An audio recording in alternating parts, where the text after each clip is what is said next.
അനുഭവിച്ച സഹനങ്ങൾക്കും അർപ്പിച്ച പ്രാർത്ഥനകൾക്കും തീർച്ചയായിട്ടും ഒരു ദിവസം ഫലമുണ്ടാകും. Praise the Lord. ഹല്ലേലൂയ.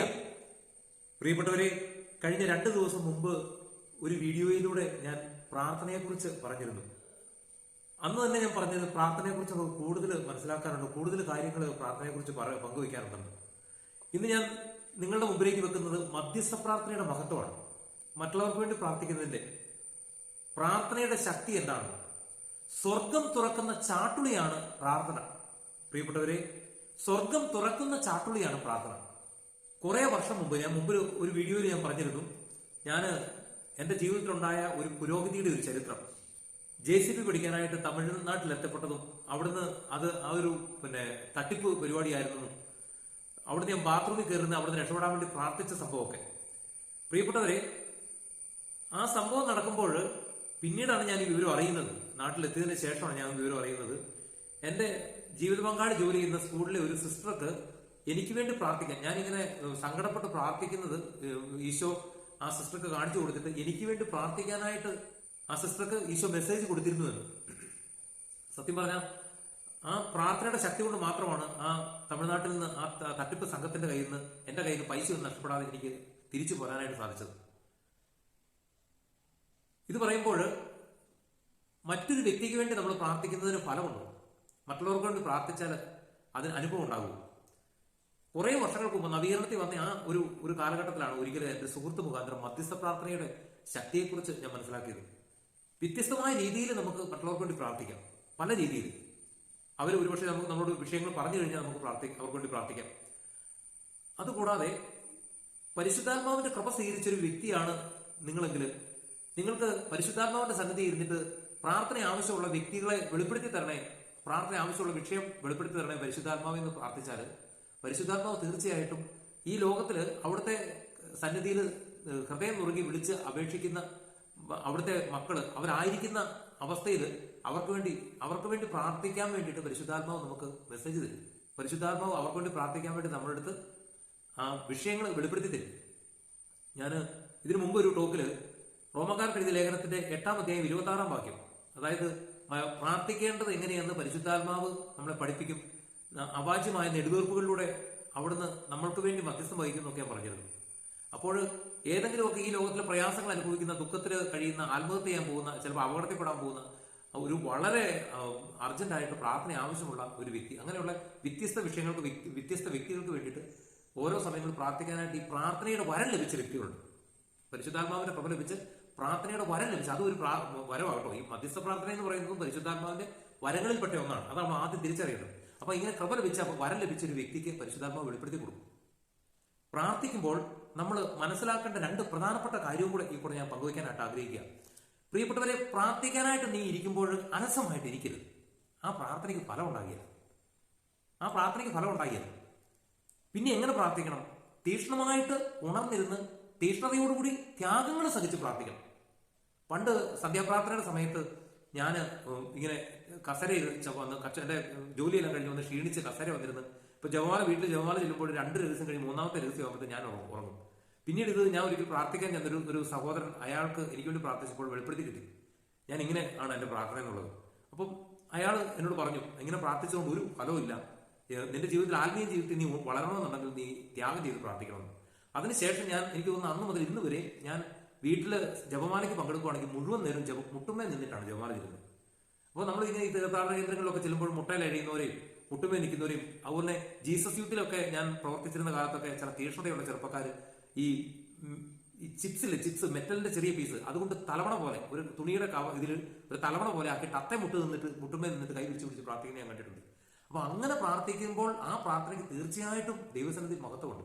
പിന്നെ അടുത്തൊരു പോയിന്റ് കൂടി ഇതോടെ ചേർത്ത് പറയുകയാണ്, നമ്മൾ ഏത് വ്യക്തിക്ക് വേണ്ടി പ്രാർത്ഥിച്ചാലും നമുക്ക് വേണ്ടി പ്രാർത്ഥിച്ചാലും നമ്മൾ ത്യാഗം ചെയ്ത് പ്രാർത്ഥിക്കുമ്പോൾ അതിന് പൂർണ്ണമായ ഫലം കിട്ടണമെങ്കിൽ നമ്മൾ എന്ത് ചെയ്യണം? നമ്മൾ ആ പ്രാർത്ഥനയെ നമ്മൾ ഈശോയുടെ പീഡാസഹനത്തിന്റെയും കുരിശുമരണത്തിന്റെയും ഉദ്ധാനത്തിന്റെ യോഗ്യതയോട് ചേർത്ത് വേണം കാഴ്ചവെക്കാനായിട്ട്. പ്രിയപ്പെട്ടവരെ,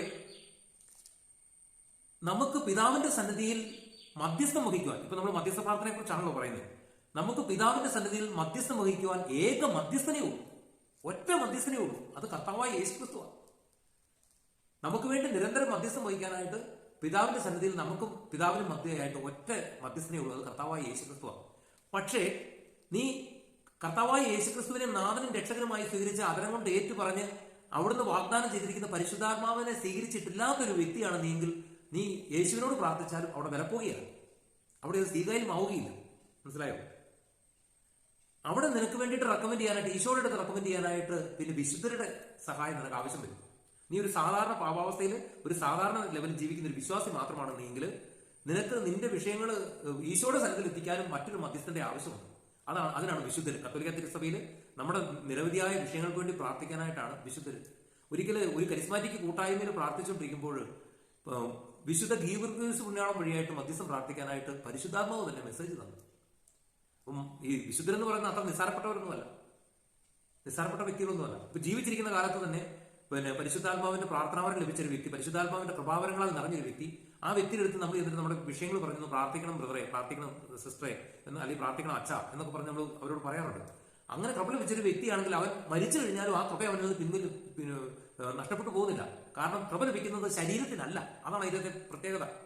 ഈ ലോകത്തുനിന്ന് മരണപ്പെട്ട് ശരീരം മാത്രമേ ഇവിടെ അവശേഷിക്കുന്നുള്ളൂ, അതിവിടെ തീർന്നു പോകുന്നു. പക്ഷെ ആത്മാവിന് പുനർജന്മമുണ്ട്, ആത്മാവ് വീണ്ടും ദൈവസന്നിധിയിൽ ജീവിക്കുന്നുണ്ട്. അപ്പോൾ ആ ആത്മാവിന് നിക്ഷേപിക്കപ്പെട്ടിരിക്കുന്ന കൃപാവരങ്ങൾക്ക് യാതൊരു കോട്ടവും സംഭവിക്കുന്നില്ല. അപ്പോൾ നമ്മൾ മരിച്ച വ്യക്തിയോട് നമ്മൾ മധ്യസ്ഥ പ്രാർത്ഥന നടത്തിയാൽ ദൈവസന്നിധിയിൽ തീർച്ചയായിട്ടും ആ പ്രാർത്ഥന കേൾക്കപ്പെടും.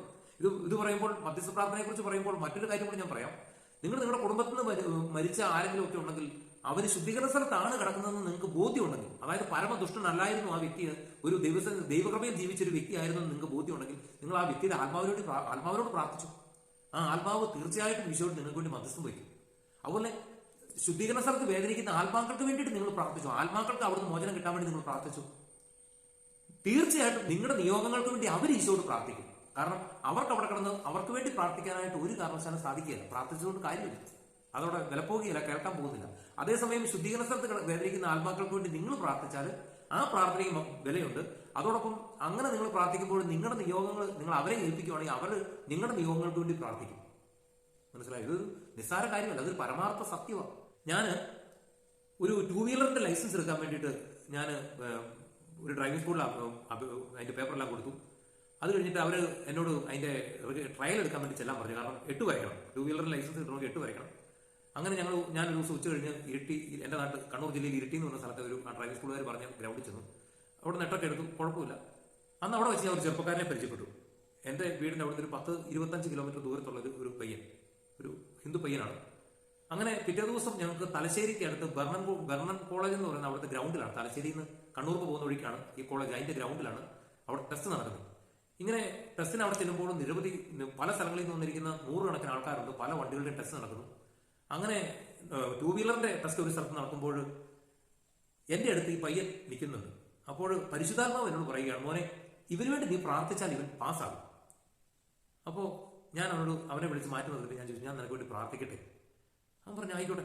ഞാൻ അവന്റെ കൈ ഇങ്ങനെ കോർത്ത് പിടിച്ചിട്ട് ഞാൻ ആ മകനെ ഈശോയുടെ കരങ്ങളിൽ സമർപ്പിച്ച് പ്രാർത്ഥിച്ചിട്ട് അത് കഴിഞ്ഞിട്ട് അതെല്ലാം കഴിഞ്ഞ് കുറച്ച് കഴിഞ്ഞപ്പോഴത്തേനും എന്റെ ഊഴം വന്നു, ഞാൻ 8 എടുത്ത് പാസ്സായി.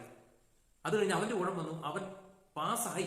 അതിനുശേഷം അവൻ എൻ്റെ അടുത്ത് വന്നിട്ട് പറഞ്ഞൊരു അനുഭവം ഇതായിരുന്നു, ചേട്ടാ ഞാൻ 8 എടുത്ത് ലാസ്റ്റത്തെ കമ്പ്യൂട്ടർ അവിടുന്ന് ഓർക്കാണ്ട് വലത്തോട്ട് തിരിയാനായിട്ട് ഞാൻ പെട്ടെന്ന് തോന്നിപ്പോയി. പക്ഷെ പെട്ടെന്ന് ഞാൻ എന്ത് ചെയ്തു, ഇടത്തോട്ട് തന്നെ എടുത്തു. വലത്തോട്ട് തിരിഞ്ഞിരുന്നെങ്കിൽ ആ ടെസ്റ്റ് ഫെയിലായേനെ. എന്നിട്ട് അവൻ പറയുക, ചേട്ടാ ഞാൻ രാത്രിക്ക് 1 മണിക്ക് എണീറ്റിട്ട് 500 റബ്ബർ വെട്ടി വെച്ചിട്ടാണ് ഞാൻ വരുന്നത്. ഒരാളുടെ തോട്ടത്തിൽ ഞാൻ റബ്ബർ വെട്ടുകാരനായിട്ട് പണിയെടുക്കുക. ഇനി ടെസ്റ്റ് ഫെയിലായിരുന്നെങ്കിൽ ഞാൻ വീണ്ടും ഇതുപോലെ കഷ്ടപ്പെട്ട് എണീറ്റ് റബ്ബർ വെട്ടിയിട്ട് വരേണ്ട ചേട്ടാ. എനിക്ക് ആ പയ്യന്റെ മുഖം പോലും ഓർമ്മയില്ല. പക്ഷെ അന്നത്തെ അനുഭവം ഞാൻ ഓർക്കുമല്ലോ. പ്രിയപ്പെട്ടവരെ, മധ്യസ്ഥ പ്രാർത്ഥന എന്ന് പറയുന്ന അത്ര ഒരു വില കുറഞ്ഞ കാര്യമൊന്നും അല്ല കേട്ടോ. പ്രാർത്ഥിക്കുമ്പോൾ ആരെങ്കിലും നിന്നോട് പ്രാർത്ഥന ആവശ്യപ്പെടുമ്പോൾ നീ ആദ്യം ഒരു കാര്യം ചെയ്യണം, രക്തത്തിന്റെ സംരക്ഷണം ചോദിച്ച് പ്രാർത്ഥിക്കണം. ഈശോയുടെ കൃപയിൽ ആയിരിക്കുന്ന ഒരവസ്ഥയിൽ മാത്രമേ നീ മറ്റുള്ളവർക്ക് വേണ്ടി പ്രാർത്ഥിക്കാവുള്ളൂ. ഇല്ലെങ്കിൽ നിനക്ക് ചില പ്രയാസങ്ങൾ ചിലപ്പം അനുഭവിക്കേണ്ടി വരും. ഓക്കെ, പ്രിയപ്പെട്ടവരെ, ഇന്നത്തെ ഈ വിഷയത്തിൽ ഒരു പ്രധാനപ്പെട്ട ഒരു കാര്യം കൂടെ നമ്മൾ മനസ്സിലാക്കേണ്ടിയിരിക്കുന്നു. ഇപ്പൊ കഴിഞ്ഞ ദിവസം നമ്മൾ ദശാംശം കൊടുക്കുന്ന കാര്യമൊക്കെ പറഞ്ഞത്, ഈശോയെ ഷെയറുകാരനാക്കുന്ന കാര്യമൊക്കെ ഞാൻ പറഞ്ഞായിരുന്നു. നമ്മൾ സമ്പാദിക്കുന്ന പണത്തിന്റെ 10 ഒരു വിഹിതം കൊടുത്താൽ മതി എന്നൊക്കെ ഞാൻ പറഞ്ഞായിരുന്നു. എന്നാൽ ഈ മധ്യസ്ഥ പ്രാർത്ഥനയുടെ ഈ വിഷയം നിങ്ങളുടെ മുമ്പിലേക്ക് വെക്കുമ്പോഴും മറ്റൊരു കാര്യം കൂടി ഞാൻ നിങ്ങളോട് പറയുകയാണ്. പ്രിയപ്പെട്ടവരെ, ദൈവം കൃപ കൊണ്ട് അനുഗ്രഹിച്ച് നമുക്ക് 24 മണിക്കൂർ ഒരു ദിവസം തരുന്നുണ്ട്. 24 മണിക്കൂർ.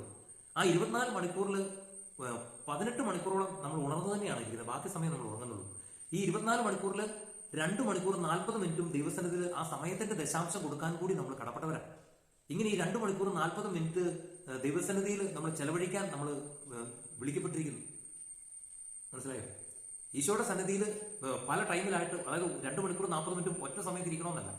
ഒരു ദിവസം ഞാൻ കഴിഞ്ഞ ദിവസം പറഞ്ഞിരുന്നു, വെളുപ്പകാലത്ത് 1 മണിക്കൂർ മധ്യസ്ഥ പ്രാർത്ഥന നടത്തുന്ന കാര്യം, ഒരു 3/4 മണിക്കൂർ പരിശുദ്ധ ബലിയിൽ പങ്കെടുക്കുന്ന കാര്യം, അതുപോലെ 1/2 മണിക്കൂർ രാത്രിയിൽ സന്ധ്യാപ്രാർത്ഥന നടത്തുന്ന കാര്യം, അതുപോലെ തന്നെ യാഗപ്രാർത്ഥനയോ രാത്രിയിൽ ഉറങ്ങാൻ പോകുന്നതിന് മുമ്പുള്ള സമയമായിട്ട് ബാക്കി സമയം കൂടെ നമുക്ക് പ്രാർത്ഥനയ്ക്കായിട്ട് കണ്ടെത്തി നമുക്ക് ഈ 2 മണിക്കൂർ 40 മിനിറ്റ് ഈശോയുടെ സന്നിധിയിൽ നമ്മുടെ സമയത്തിന്റെ ദശാംശവും കൂടെ കൊടുക്കാൻ നമുക്ക് കടമയുണ്ട്. പ്രിയപ്പെട്ടവരെ, വിശുദ്ധ പൗലോസ്ലീഹ തെസ്സലോനിക്കക്കാർക്ക് എഴുതിയ 1-ാം ലേഖനത്തിന്റെ 5-ാം അധ്യായം 16, 17, 18 വാക്യങ്ങൾ അതിലിങ്ങനെയാണ് പറയുന്നത്: എപ്പോഴും സന്തോഷത്തോടെ ഇരിക്കുവിൻ, ഇടവിടാതെ പ്രാർത്ഥിക്കുവിൻ, എല്ലാ കാര്യങ്ങളും നന്ദി പ്രകാശിപ്പിക്കുവിൻ. പ്രിയപ്പെട്ടവരെ, അതിൽ 17-ാം വാക്യത്തിൽ പ്രത്യേകമായിട്ട് പറയുകയാണ് ഇടവിടാതെ പ്രാർത്ഥിക്കുവിൻ. അങ്ങനെ ഇടപെടാതെ എപ്പോഴും പ്രാർത്ഥിക്കുന്ന ഒരു വ്യക്തിയാണ് നിങ്ങളെങ്കിൽ നിങ്ങളുടെ ജീവിതത്തിൽ, നിങ്ങളുടെ ഹൃദയത്തിൽ സന്തോഷം എപ്പോഴും കുടികൊള്ളും, സമാധാനം കൊണ്ട് നിങ്ങൾ നിറയും. ഇങ്ങനെ പ്രാർത്ഥിക്കുമ്പോൾ നിങ്ങൾക്ക് നിങ്ങളുടെ പ്രിയപ്പെട്ടവരെ ഒന്നും മാറ്റി നിർത്താൻ പറ്റത്തില്ല. നിങ്ങൾ നിങ്ങളുടെ ആവശ്യങ്ങൾക്ക് വേണ്ടിയിട്ടും മാത്രമല്ല പ്രാർത്ഥിക്കുന്നത്, നിങ്ങൾ നിങ്ങളുടെ പ്രിയപ്പെട്ടവർക്ക് വേണ്ടിയിട്ടും, നിങ്ങൾ നിങ്ങളുടെ ഇടവയ്ക്ക് വേണ്ടിയിട്ടും, നിങ്ങളായിരിക്കുന്ന രാജ്യത്തിന് വേണ്ടിയിട്ടും ഒക്കെ നിങ്ങൾക്ക് പ്രാർത്ഥിക്കേണ്ടിയിരിക്കുന്നു. ഓക്കെ, ഇന്ന് ഈ വീഡിയോ കാണാൻ ഇടവരുന്ന എല്ലാ പ്രിയപ്പെട്ട മക്കളെയും ഈശോ സമൃദ്ധമായിട്ട് അനുഗ്രഹിക്കട്ടെ. ഒരു പ്രാർത്ഥനയുടെ വ്യക്തിയായിട്ട് ഈശോ നിങ്ങളെ മാറ്റട്ടെ. പരിശുദ്ധാത്മാവ് നിങ്ങളെ രൂപാന്തരപ്പെടുത്തട്ടെ. ഈശോ മിശിഹായിക്ക് സ്തുതിയായിരിക്കട്ടെ.